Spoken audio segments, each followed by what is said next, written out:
So ever since I was 3 years old, I had always wanted a puppy. I had always wished and dreamed of having a girl golden retriever as a pet. My sisters and I would beg my mom every day about getting one, but her response was just the same each time. She would say, "Your father is working in Florida during the week and you would be too young to take care of it." Though we knew she was right, none of us could actually admit it. Days passed without mentioning anything to her about getting a puppy. My sisters, Maria and Julia, stayed quiet as well, for we had lost a little hope and decided to give my mom time to think about it. When my dad came home from Florida one gloomy night, he suspected that my sisters and I weren't as happy as we normally were, and we always laughed and played around. But we didn't this time.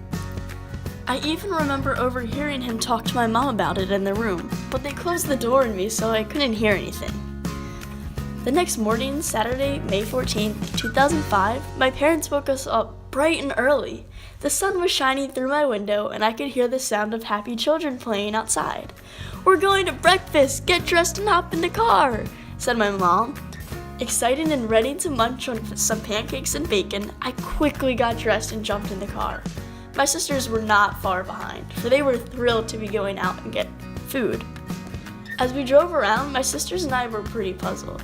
We looked at each other in confusion because we had been driving around for almost an hour and there were no food places to be seen. We were starving. The next thing we know, my dad turned into a long, narrow driveway with a small house at the bottom of it. Looking out the window, my sisters and I screamed all at once. Barking and panting, puppies were running up to the car. Our parents shouted, "Surprise!"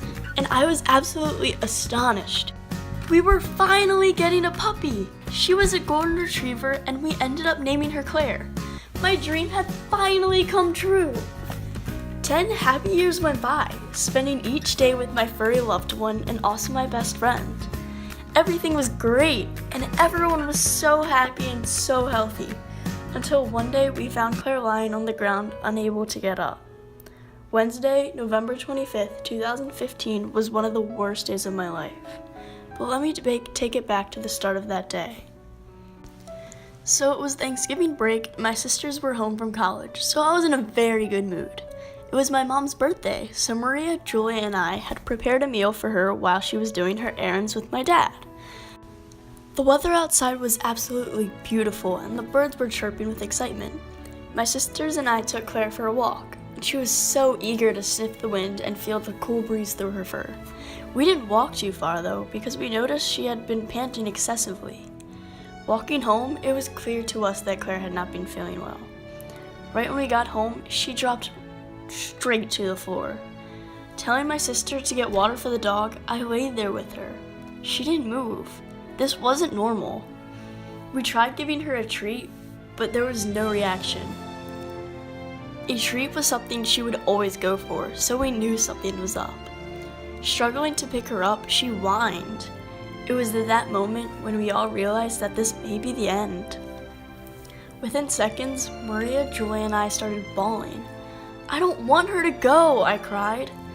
Minutes later, our parents walked in. They noticed we were all crying and dropped their bags right away.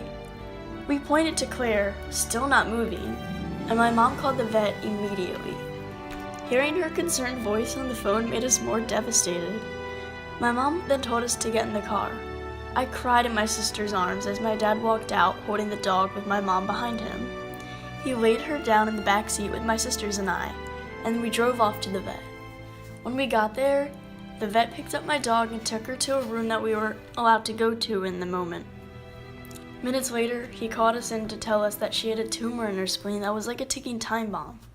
It was only a matter of minutes that she would be gone, and we spent that time cherishing her and saying our goodbyes.